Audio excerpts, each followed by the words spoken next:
গত সপ্তাহে যারা ছিলেন আলোচনা এই পর্যন্ত হয়েছিল যে পয়গম্বর ইউসুফ আলাইহিস সালাতু ওয়াস সালামকে মালিক ইবনে জার একজন ব্যবসায়ী তার কাছে তার 10 ভাই বিক্রি করে দিছে কত টাকায়? গণাগন্তি কয়েক টাকায়। কোরআনে আল্লাহ তাআলা বলেন ওয়াশারাউহু বিসামানিন বাখসিন দারাহিমা মা'দুদা। ইউসুফ আলাইহিস সালাতু ওয়াস সালামকে তারা গণাগন্তি কয়েক টাকায় বিক্রি করছে। তাফসীরের কিতাবের মধ্যে আসছে যে তার ভাইয়েরা কয় টাকায় বিক্রি করছে। কোন কিতাবের মধ্যে এমন আসছে যে 40 দিরহামের নিচে, 40 দিরহামের নিচে। আবার কোন তাফসীরের কিতাবের মধ্যে আসছে যে 20 দিরহামের নিচে, 20 দিরহামের নিচে, অর্থাৎ 19 দিরহাম। কয় দিরহাম? 19 দিরহাম। তো মালিক ইবনে জার যে সওদাগর ছিল, ব্যবসায়ী ছিল, তার কাছে তো সব টাকা ছিল না। কারণ যারা চালান আনতে যায় তাদের কিন্তু পকেট ফাঁকা হয়ে যায়। যে টাকা নিয়ে যায় সেই টাকার মাল কিনে নিয়ে আসে। শুধু মাল কিনে নিয়ে আসে, তার টাকা শেষ হয়। আবার বন্ধু বান্ধব থাকলে বলে তোর কাছে 500 টাকা থাকলে দে, আরো 2-3টা লঙ্গি নিয়ে যাই, 2-3টা গামছা নিয়ে যাই, পরে তোরে দিয়ে দিমুনি। কথা ঠিক কিনা বলেন? তো ব্যবসায়ীদের অবস্থা হইল এরকম। তো মালিক ইবনে জার বলতেছে যে আমার কাছে তো এত টাকাও হবে না, এক একজনের কাছ থেকে 1 টাকা 2 টাকা 3 টাকা করে 19 দিরহাম হয়েছে। কয় দিরহাম? 19 দিরহাম। ইউসুফ আলাইহিস সালাতু ওয়াস সালামকে তার ভাইয়েরা এই অল্প টাকায় বিক্রি করছে। অল্প টাকায় কেন বিক্রি করলেন? আল্লাহ আবার এটা কোরআনে বলছেন ওয়াকানু ফীহি মিনাজ জাহিদিন। আল্লাহু আকবার। ওয়াকানু ফীহি মিনাজ জাহিদিন। তার 10 ভাই ইউসুফ আলাইহিস সালাতু ওয়াস সালামকে অল্প টাকায় বিক্রি করার কারণ হলো ইউসুফ আলাইহিস সালাতু ওয়াস সালামের প্রতি তাদের কোনো আগ্রহ ছিল না। তাদের কোনো আগ্রহ ছিল না। দেখবেন যে জিনিসটার প্রতি মানুষের আগ্রহ না থাকে ওই জিনিসটাকে মানুষ দামও বেশি দেয় না। কিন্তু তিনি তো আল্লাহর পয়গম্বর, বড় দামি মানুষ। আল্লাহ কয় আমার ইউসুফ রে তোমরা দাম দেও না, আমার ইউসুফ যে কেমন দামি কিছুদিন পরে টের পাইবা। জোরে বলেন সুবহানাল্লাহ। দামি মানুষরে সবাই দাম দিতে পারে না। দামি মানুষরে সবাই দাম দিতে পারে না। যারা বুঝে তারা দাম দিতে পারে, যারা বুঝে না তারা দাম দিতে পারে না। ইউসুফ আলাইহিস সালাতু ওয়াস সালাম তো চুপচাপ, ভয়, ভাইদের কাছ থেকে যাইতে পারলেই বাঁচি। মালিক ইবনে জারের গাড়ির মধ্যে ইউসুফ আলাইহিস সালাতু ওয়াস সালামকে নিলেন। নেওয়ার পরে কিছুক্ষণ যাওয়ার পরে ইউসুফ আলাইহিস সালাতু ওয়াস সালাম মালিক ইবনে জারের গাড়ি থেকে লাফ দিয়া এরকম একটা জায়গার মধ্যে পড়ে গেছে। পইরা গিয়া তিনি কান্নাকাটি করতেছে। মালিক ইবনে জার গাড়ি থামায়া বলছে কি ব্যাপার, তুমি নামছো কেন? বলে এখানে আমার মায়ের কবর। সুবহানাল্লাহ। ইউসুফ আলাইহিস সালাতু ওয়াস সালাম মায়ের কবরের কাছে গিয়া কান্দে আর ডাক দিয়া কই মা গো, অনেক দূরে চলে যাচ্ছি, জানি না কোন দিন জানি আমার এখানে আসা হয়। ওগো মা, আজকে এটাই মনে হয় তোমার কবরের সামনে আসা শেষ। মালিক ইবনে জার কয় ঠিক আছে, তোমার মায়ের কবর যেহেতু তুমি একটু ভালো করে দেখা লও। ইউসুফ আলাইহিস সালাতু ওয়াস সালাম এবার মায়ের কবর দেখার পরে মালিক ইবনে জারের গাড়িতে উঠলেন। মালিক ইবনে জার মিশরের কাছাকাছি যখন চলে গেলেন, মিশরের ভিতরে যখন ঢুকলেন, আশেপাশে যত মানুষ কৃষক ছিল, কাজকর্ম করতেছিল, ইউসুফ আলাইহিস সালাতু ওয়াস সালাম রে দেখা সকলেই মালিক ইবনে জারের গাড়ির পিছন পিছন যাওয়া শুরু করছে। মানুষগুলো মালিক ইবনে জারের গাড়ির পিছন পিছন যাচ্ছে। কেমন জানি মানুষ এমন একটা জিনিস দেখতে পাইল যেই জিনিস মানুষ জীবনেও দেখে নাই। সুবহানাল্লাহ। কেমনে দেখবে? আল্লাহর পয়গম্বর তিনি ইউসুফ আলাইহিস সালাতু সালাম এমন সৌন্দর্য আল্লাহ দান করেছিলেন, মানুষগুলো পিছনে পিছনে গাড়ির পিছনে পিছনে যাওয়া শুরু করলো। মালিক ইবনে জার এবার দেখতে পেল এত মানুষের ভিড়, ইউসুফ আলাইহিস সালাতু সালাম রে লুকায়া ফেললো। ইউসুফ আলাইহিস সালাতু সালাম রে দেখায় না। মালিক ইবনে জার রে এবার ডাক দিয়া কয়, ও মালিক ইবনে জার, এই মানুষকে তুমি কোথায় পাইলা? তুমি আমাদেরকে একটু দেখাও। মালিক ইবনে জার কয়, না, মাগনা তোমাদেরকে দেখানো যাবে না, বিনা পয়সায় দেখানো যাবে না। যদি দেখতে হয় তাহলে টাকা দিয়া দেখতে হবে। সুবহানাল্লাহ। মিশরের মানুষগুলো পাগল পারা হয়ে গেছে। ডাক দিয়ে কয়, ও মালিক ইবনে জার, টাকাও যদি দিতে হয় এরপরেও দেখাও। মানুষ লাইনে লাইনে আইসা পয়গম্বর ইউসুফ আলাইহিস সালাতু সালামকে দেখা শুরু করলো। যেই দেখে টাকা দিয়া দেখতে হয়। এরকম দেখতে দেখতে উদাহরণস্বরূপ বলছি, মালিক ইবনে জারের কয়েক লক্ষ টাকা ইনকাম হয়ে গেছে। সুবহানাল্লাহ। অনেক টাকা ইনকাম হয়ে গেছে। মালিক ইবনে জার এবার ডাক দিয়া কয়, এই গোলাম রাইনা তো ভালোই হয়েছে, দেখা যায় মানুষ দেখার জন্য ভিড় জমাইছে। আর একজন মানুষ রে কয়, এত সুন্দর গোলাম, এত সুন্দর মানুষ তো আমরা জীবনে দেখি নাই। এত সুন্দর মানুষ যার চেহারার দিকে তাকাইলে আমরা আর চোখ ফিরাইতে পারি না। এক একজন মানুষ একবার না দুইবার না কয়েকবার টাকা দিয়া দেখছে। সুবহানাল্লাহ। মালিক ইবনে জার এবার ডাক দিয়া কয়, এই গোলামরে দেখার জন্য মানুষের এত ভিড়, না জানি এই গোলামরে বাজারে উঠাইলে কি পরিমাণ বিক্রি করা যাবে। সুবহানাল্লাহ। কিন্তু মালিক ইবনে জার তো জানে না তিনি যে আল্লাহর পয়গম্বর। মালিক ইবনে জার বলতেছে, এই গোলামরে বাজারে উঠাবো। মিশরের বাজারে সাপ্তাহিক বাজার ছিল। মিশরের বাজারের মধ্যে আমাদের আটি বাজারে গেলে যেমন একটা মাছ পট্টি থাকে, একটা তরকারির মল থাকে, একটা কাপড় পট্টি থাকে, একটা মসজিদ মার্কেট থাকে, আছে না নাই? মিশরের বাজারের মধ্যেও একটা গোলাম পট্টি আছে, যেখানে গোলাম তোলা হয়, যেখানে গোলামের হাট। মালিক ইবনে জার ইউসুফ আলাইহিস সালাতু সালাম রে বাজারের মধ্যে নিয়ে উপস্থিত করছে। সমস্ত বাজারের মানুষ আইসা দল হইছে। ওই দিন মানুষ আর অন্য কোনো জায়গায় যায় না, সকলেই পয়গম্বর ইউসুফ আলাইহিস সালাতু সালামকে দেখতে ভিড় জমায়ে ফেলছে। সুবহানাল্লাহ। মালিক ইবনে জার ডাক দিয়া কয়, এইভাবে ভিড় করলে লাভ নাই। আমার গোলামরে তোমরা যদি কিনতে চাও তাহলে লাইনে দাঁড়াও। এত মানুষের ভিড়, লাইনে দাঁড় করাইছে। এক একজন আসে, মালিক ইবনে জাররে কয়, তোমার গোলামের দাম কত? বলে, আমার গোলামের দাম কত আমি নিজেই জানি না। সুবহানাল্লাহ। তাফসীরের কিতাবের মধ্যে আসছে, মালিক ইবনে জার এবার চক্ষু বন্ধ করে ফেলছে, দাম কি আর বলবে। মানুষরে কয়, তুমি কিনবা? বলে হ্যাঁ। কয়, দাম কত দিবা বলো? কেউ বলে 5,000, কেউ বলে 10,000, কেউ বলে 15,000, কেউ বলে 20,000। মালিক ইবনে জার কয়, না, এত অল্প টাকায় আমি এই গোলামরে বিক্রি করব না। সুবহানাল্লাহ। অল্প টাকায় আমি এই গোলামরে বিক্রি করব না। মালিক ইবনে জার চক্ষু বন্ধ করে রাখছে। এক একজন সিরিয়ালে আইসা আইসা গোলামের দাম বলতেছে, যার কাছে যত টাকা আছে সব টাকা দিয়ে দিবে, এরপরও গোলাম নিবে। আজিজে মিশর তার একটা সহকর্মীরে বাজারে পাঠাইছে, দেখায় বাজারের খবর কি। সহকর্মী আইসা দেখে বিশাল ব্যাপার। মিশরের বাজারে গোলাম পট্টিতে এমন এক গোলাম উঠছে, যেই গোলামরে দেখার জন্য সবাই দোকানপাট ঘর বাড়ির দরজা লাগায়া ওই শুধু গোলামের জায়গার মধ্যে ভিড় দিয়া রাখছি।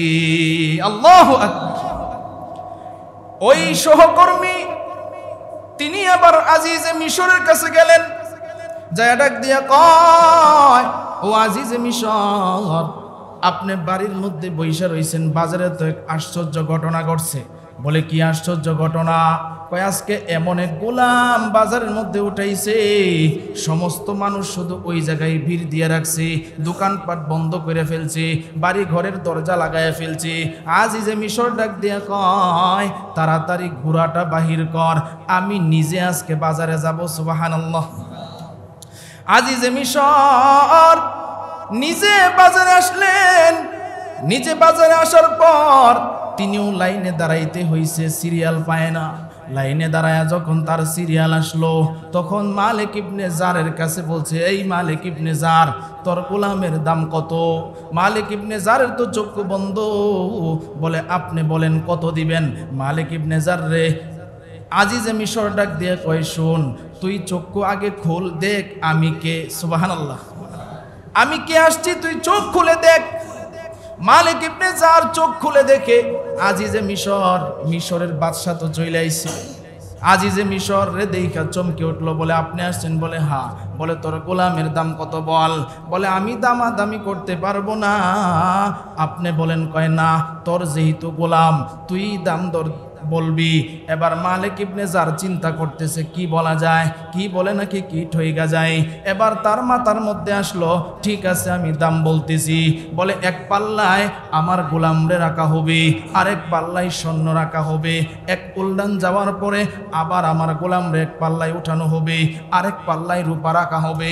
আবার দুই উল্টান যাওয়ার পরে আবার আরেক পাল্লায় গোলামরে রাখা হবে, আরেক পাল্লায় রেশমি কাপড় উঠানো হবে। এইভাবে তিন উল্টান দিয়া স্বর্ণ রূপা এবং রেশমি কাপড় গোলামরে অপর সাইডে উঠানো হবে। এইভাবে যদি আপনি আমার গোলামরে কিনতে পারেন, তাহলে আমি আপনার কাছে বিক্রি করব। মালিক ইবনে জার তিনাকে আল্লাহ তাআলা একটা গুণ দিয়েছিলেন, যেই গুণটা হলো তিনি যার দিকে তাকাইতেন ধারণা করতে পারতেন লোকটা কোন মাপের। সুবহানাল্লাহ। মালিক ইবনে জার যখন পয়গম্বর ইউসুফ আলাইহিস সালাতু ওয়াস সালামের দিকে তাকাইছে প্রথম আইসা, তখনই তিনি বুঝতে পারছে তিনি তো আসলে গোলাম না, ভবিষ্যতে সে একটা কিছু হবে। সুবহানাল্লাহ। তোমরা তারে গোলাম বলতেছো, কিন্তু সে অনেক দামি মানুষ। মালিক ইবনে জার, ঠিক আছে আমি রাজি হয়ে গেলাম, আপনি স্বর্ণ দিবেন এক পাল্লায়, রূপা দিবেন এক পাল্লায়, রেশমি কাপড় দিবেন এক পাল্লায়, আরেক পাল্লায় গোলামরে রাখা হবে। আজিজে মিশর ডাক দিয়া কয়, ঠিক আছে তোর এই চাহিদা? বলে হ্যাঁ। সহকর্মীরে পাঠাইছে, যা আমার বাদশার দরবার থেকে আমার বাড়ি থেকে স্বর্ণ নিয়ে আয়, রূপা নিয়ে আয়, রেশমি কাপড় নিয়ে আয়। এইভাবে এক পাল্লায় উঠাইয়া আরেক পাল্লায় পয়গম্বর ইউসুফ আলাইহিস সালাম রে উঠাইছি। এইভাবে তিনবার উঠায়া আজিজে মিশর পয়গম্বর ইউসুফ আলাইহিস সালাতু ওয়াস সালাম রে কিনে নিয়েছি। আজিজে মিশর হইল জুলেখার স্বামী, জুলেখার স্বামী। তো আজিজে মিশরের সাথে জুলেখার বিবাহটা কিভাবে হইল, এটারও কাহিনী তাফসিরে কিতাবের মধ্যে লেখছে যে আজিজে মিশর সে তো তৎকালীন সময়ের আজিজে মিশর। জুলেখার বাপ ছিল বাদশা, জুলেখার বাপও ছিল বাদশা। তো জুলেখা একদিন ঘুম থেকে ওইটা মনটা খুব খারাপ, মনটা খুব খারাপ। তো জুলেখা যেহেতু বাদশার মেয়ে, তার তো অনেক খাদেমা থাকে যারা তার কাজকর্ম করে দেয়। সাথী সঙ্গী যারা খাদেমা, তারা বলতেছে কি ব্যাপার, আজকে আপনার মনটা কেন খারাপ? বলে মনটা খারাপ এই জন্য, আজকে আমি একটা স্বপ্ন দেখছি। বলে কি স্বপ্ন? বলে এমন স্বপ্ন দেখছি যেই স্বপ্ন আমার পূরণ না হলে আমি বাঁচব না, আমার স্বপ্নটা পূরণ হতেই হবে, এই জন্য আমার মনটা খারাপ। কি স্বপ্ন দেখছেন সেটা বলেন। আমি স্বপ্নে দেখছি যে আজিজে মিশরের পোশাকে একটা যুবকরে আমি স্বপ্নে দেখছি, তার সাথে আমার বিবাহ হওয়া লাগবে, তা হইলে আমার মনটা ভালো হয়ে যাবে। জুলেখা যখন এই কথা কয়, বাদশার কাছে গিয়া তার যারা খাদেমা ছিল তারা বলছে আজকে তো আপার মনটা খুব খারাপ। কয় কেন? বলে তিনি এই স্বপ্নে দেখছে। তো তার বাবা কি করছে, আচ্ছা ঠিক আছে, আমার আম্মা জানের মন খারাপ করার কোনো প্রয়োজন নেই, আমি আজিজে মিশরের দরবারে যাইতেছি, তারে বিবাহের প্রস্তাব দিব। আমি তার সাথে তার বিবাহ দেওয়ার ব্যবস্থা করব, গিয়া তার এই সুসংবাদ দিয়া দাও। জুলেখারে সুসংবাদ দিল। জুলেখার বাবা আজিজে মিশরের দরবারে যাওয়ার পরে তখন প্রস্তাব দিছে, বলে আমার একমাত্র মেয়ে, তার সাথে তোমার বিবাহ দিতে চাই, তুমি কি রাজি আছো? তৎকালীন আজিজে মিশর যে ছিলেন সে ডাক দিয়া কয় যে আপনার মেয়ের সাথে আমি বিবাহ করতে রাজি আছি, তবে শর্ত হইল আপনার মেয়েরে বউ সাজায়া আমার বাড়িতে আনতে হবে। আচ্ছা, পৃথিবীর মধ্যে কোনো বাবা নিজের মেয়েরে বউ সাজায়া জামাইয়ের বাড়িতে নিবে? এরকম কি কেউ করবে? বউ সাজায় আমার বাড়িতে আনবেন, আমি যদি তারে দেখে পছন্দ করি তাহলে আমার সাথে তার বিয়ে হবে, আর আমার যদি পছন্দ না হয় তাহলে আমি তারে বিবাহ করব না। এক নম্বর শর্ত বউ সাজায় আনতে হবে। দুই নম্বর শর্ত হইল আমার যদি তারে পছন্দ হয় তাহলে আমি তারে বিয়ে করব, আর না হয় করব না। সাধারণ একজন গরিব মানুষই তো তার মেয়েরে বউ সাজায়া ছেলের বাড়িতে নিয়ে যাবে না, কথা ঠিক কিনা বলেন? এটা একটা লজ্জার বিষয়। এখন আজিজে মিশর এই কথা বললেন কেন? তাফসীরের কিতাবের মধ্যে আসছে এই কথা বলার কারণ হচ্ছে তার যে বিবাহ করার একটা শক্তি সামর্থ্য থাকার দরকার, এই শক্তি তার নাই। একটা পুরুষের যে পুরুষত্ব আছে, পুরুষত্ব নাই, পুরুষত্বের যে গুণ আছে এই গুণ নাই, বিবাহ করার শক্তি নাই। কিন্তু সে তো আজিজে মিশর, মানুষের কাছে যদি এটা বলে তাহলে তো একটা লজ্জা হয়, কথা ঠিক কিনা বলেন? এই জন্য তার যে আসল বিষয়টা সে প্রকাশ করে নাই। সে চিন্তা করলো আমার এই দেই, সে ভালো করেই জানে যে বাদশাহ সে তো বউ সাজায়া আমার বাড়িতে তার মেয়েরে আনবে না, আর যদিও আমার বাড়িতে বউ সাজায়া আনে, আনার সাথে সাথে আমি না করে দিব আপনার মেয়েরে আমার পছন্দ হয় না। আজিজে মিশর এই কথা বলার পরে জুলেখার বাবা এবার দরবারে চলে গেল, রাজপ্রাসাদে গিয়ে তার কন্যাকে ডাকলো, জুলেখা এদিকে আসো। জুলেখা আসলো, বলে আজিজে মিশর যেই শর্ত দিয়েছে এই শর্ত আমি পালন করতে পারবো না। বলে কেন বাবা? বলে তোমারে বউ সাজায়া তার বাড়িতে নিতে হবে, তার যদি পছন্দ হয় তাহলে তোমারে সে বিয়া করবে। জুলেখা ডাক দিয়ে কয় আব্বা জান, আপনার যাইতে হবে না, আমার যারা সাথীরা আছে তাদেরকে নিয়ে আমি বউ সাইজা চইলা যাই, আমি চইলা যাব, আমি সব কিছুর ব্যবস্থা করব, আপনি শুধু অনুমতি দেন। মেয়ের আবদার, বাবা যতই বড় হোক না কেন ছেলে মেয়ে জিদ ধরলে, অনেক বাবারাই তো ছেলে মেয়ের জিদের উপরে আর কথা বলতে পারে না, কথা ঠিক কিনা বলেন? কারণ জুলেখারে তার বাবা অনেক আদর করত। জুলেখা যখন এই কথা বলছে এবার ডাক দিয়া কয় ঠিক আছে মা, আমি অনুমতি দিয়া দিলাম। জুলেখা তার যারা বান্ধবী ছিল, সাথী ছিল, তাদেরকে নিয়ে বউ সাইজা পালকি দিয়া ওই আজিজে মিশরের বাড়িতে চলে গেলেন। আজিজে মিশরের বাড়ির গেইটের কাছে যখন গেলেন, এবার আজিজে মিশরের কাছে খবর গেল জুলেখা তো চইলা আসছে বাদশার মেয়ে, আপনি তাড়াতাড়ি গেইটে আসেন, আপনি তারে দেখবেন, যদি আপনার পছন্দ হয় তাহলে আপনার বিবাহ হবে।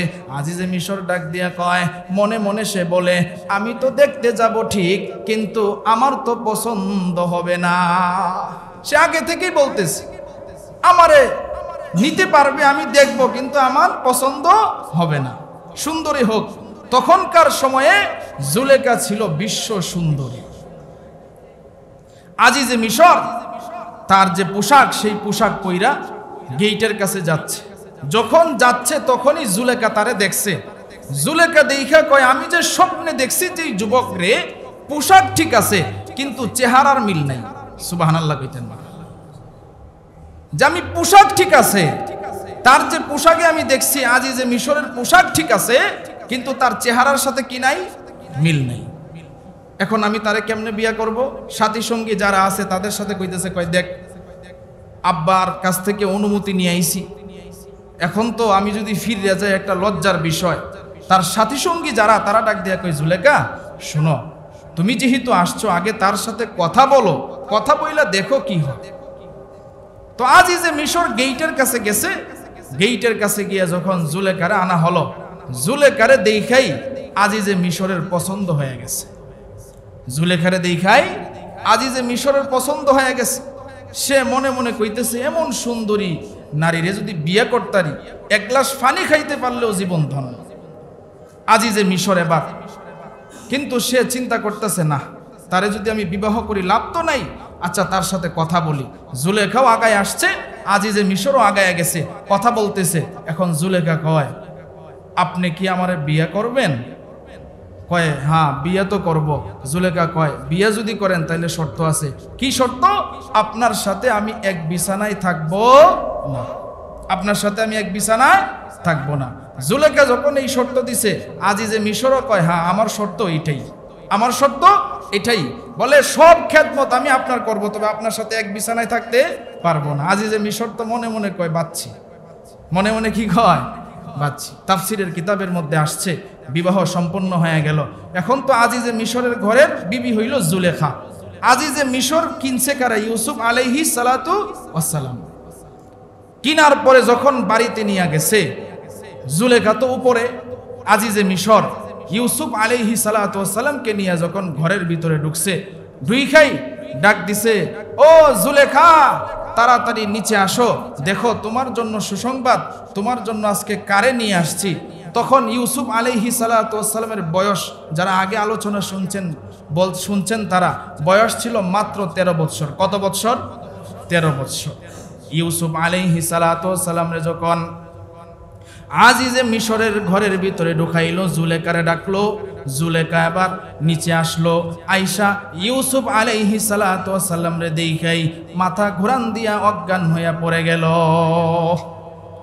জুলেখা অজ্ঞান হয়ে গেল। আজিজে মিশর বুঝলো না কি ব্যাপার, জুলেখা কেন অজ্ঞান হয়ে গেল। তার স্বপ্নের যে চেহারা, এই চেহারার সাথে মিলে গেছে, এই জন্য সে অজ্ঞান হয়ে গেছে। জুলেখা চিন্তা করলো, স্বপ্নে আমি যেই যুবকরে দেখছিলাম এটা তো ওই যুবকের চেহারা। জুলেখা তখন অজ্ঞান হয়ে গেছে। মিশর, আজিজে মিশর এবার জুলেখারে কোনোভাবে জ্ঞান ফিরাইল। আল্লাহ তাআলা কোরআনে এই কথাটাই বলতেছেন, ওয়াকালাল্লাযী ইশতারাহু মিন মিসর লিআমরাতিহি আকরিমি মাসওয়াহু আসা আন ইয়ানফা'না আও নাত্তাখিযাহু ওয়ালাদা। আল্লাহু আকবার। আজিজে মিশর ডাক দিয়া কয়, এই জুলেখা, এই যে দেখো তোমার জন্য কারে নিয়ে আসছি, আমাদের অনেক উপকার হবে এই সন্তান রে, আমরা তারে সন্তানের মতো লালিত পালিত করব। জুলেখার জ্ঞান ফিরানোর পরে সে এবার তার সব কিছুর ব্যবস্থা করে দিল, থাকা খাওয়ার সুন্দর ব্যবস্থা করে দিল। সংক্ষেপ করি, তখন ইউসুফ আলাইহিস সালাতু ওয়াসসালাম ওই আজিজে মিশরের ঘরের মধ্যে 10 বৎসর থাকলো। কয় বৎসর? আরো জোরে আওয়াজ দিয়ে বলেন, কয় বৎসর? 10 বৎসর। তার বয়স ছিল 13 বৎসর। যদি 10 বৎসর থাকে, এখন বয়স হয়েছে কত বৎসর? 23 বৎসর। 13 বৎসরের একটা কিশোর আর 23 বৎসরের একটা যুবক তো এক না। কারণ ছোটবেলায় মানুষের স্বাস্থ্য চেহারা থাকে একরকম, মানুষটা যখন আস্তে আস্তে বড় হয়, ছেলে হোক মেয়ে হোক, তার চেহারার সৌন্দর্য ফুটে উঠে। কথা ঠিক কিনা? 23 বৎসর বয়স। জুলেখার মনে তো আকাঙ্ক্ষা, কখন ইউসুফরে আমি কাছে পাবো, সেই আকাঙ্ক্ষা নিয়ে বসে আছে। কিন্তু ইউসুফ আলাইহিস সালাতু ওয়াসসালাম তো আল্লাহর পয়গম্বর, তার ভিতরে তো এরকম কোনো ধারণা নাই, তিনি তো আল্লাহর পয়গম্বর। এবার জুলেখা তার মনের আকাঙ্ক্ষা মিটানোর জন্য সব সময় ব্যস্ত। যখন তার বয়স 23 বছর, যখন তিনি এরকম প্রাপ্তবয়স্ক হলেন, জুলেখা একদিন ইউসুফ আলাইহিস সালাতু ওয়াসসালাম রে তার খাস কামরায় ডাকলেন, তার খাস কামরায় ডাকলেন। আল্লাহ তাআলা এটা কোরআনে সুন্দর করে বলছেন, ওয়ালাম্মা বালাগা আশুদ্দাহু আতাইনাহু হুকমান ওয়া ইলমা ওয়া কাযালিকা নাজজিল মুহসিনিন। আল্লাহু আকবার। যখন ইউসুফ আলাইহিস সালাতু ওয়াসসালাম পরিপূর্ণতা পেল তার বয়স, জুলেখা তখন তারে খাস কামরায় যখন ডাকলো, ডাকার পরে জুলেখা খাস কামরায় ডাকার পরে ইউসুফ আলাইহিস সালাতু ওয়াসসালাম গেল, কারণ সে তো বাড়ির মালিক। কথা ঠিক কিনা বলেন? সে তো বাড়ির মালিক, বাড়ির মালিককে যদি ডাকে তাহলে তো যাইতে হয়। দেখেন পরের আয়াতে সকল যুবকদের জন্য একটা শিক্ষা আছে, খুব খেয়াল করেন। وراودته التي هو في بيتها عن نفسه وغلقت الأبواب وقالت هيت لك। আল্লাহ তাআলা এখানে বলছেন কোরআনের আয়াতে আল্লাহ তাআলা বলছেন বাড়িওয়ালি ইউসুফরে ডাকছে, বাড়িওয়ালি ইউসুফরে ডাকছে। এই কথা কেন বলল? বাড়িওয়ালি কেন বলল? বাড়ির মালিককে ডাকছে এই কথা কেন বলল? কারণ ইউসুফ আলাইহিস সালাতু ওয়াস সালাম যেহেতু এই বাড়ির মধ্যে সে 10 বছর ধইরা লালিত পালিত হইতেছে, এই জন্য আল্লাহ বাড়িওয়ালির কথা বলছে, যে বাড়িওয়ালি ডাকছে। ইউসুফ আলাইহিস সালাতু ওয়াস সালামও গেছে, যাওয়ার পরে দেখেন হুয়া ফি বাইতিহা আন নাফসিহি ওয়া গাল্লাকাতিল আবওয়াব, অনেকগুলো দরজা পার হয়ে একদম খাস কামরায় গেছে। তাফসিরের কিতাবের মধ্যে আসছে 7টা দরজা। কয়টা দরজা? 7টা কামরার ভিতরে তার খাস কামরা ছিল। জুলেখা আবার ইউসুফ আলাইহিস সালাতু ওয়াস সালামরে ডাকার পরে তার মনের আকাঙ্ক্ষা ইউসুফ আলাইহিস সালাতু ওয়াস সালামরে বলতেছে, এরে ইউসুফ, অনেক দিন ধরে তোর জন্য আমার মনের ভিতরে আকাঙ্ক্ষা, আজকে আমার আশা আমি পূরণ করব, আমি আমার আশা পূরণ করতে চাই। ইউসুফ আলাইহিস সালাতু ওয়াস সালাম যখন এই কথা শুনলেন, তখন তিনি ডাক দিয়া কয়, ক্বালা মাআযাল্লাহ, আল্লাহু আকবার, ক্বালা মাআযাল্লাহ ইন্নাহু রাব্বী আহসানা মাসওয়াই ইন্নাহু লা ইউফলিহুয যালিমুন। আল্লাহু আকবার। ইউসুফ আলাইহিস সালাতু ওয়াস সালাম বললেন, না না, এই কাজ করা যাবে না, আল্লাহ তো দেখতেছেন, দুনিয়ার কেউ না দেখলেও, কথা ঠিক কিনা বলেন? আল্লাহ তো দেখতেছেন, না না, এই কাজ আমি জুলেখা করতে পারবো না। জুলেখা এবার তার যে ওড়নাটা ছিল কিংবা পরনে একটা কাপড় ছিল, এই উপরের কাপড়টা দিয়া তার মূর্তি ডাকতেছে। ইউসুফ আলাইহিস সালাতু ওয়াস সালাম ডাক দিয়া কই, জুলেখা, আপনি কেন এই মূর্তিরে ডাকতেছেন?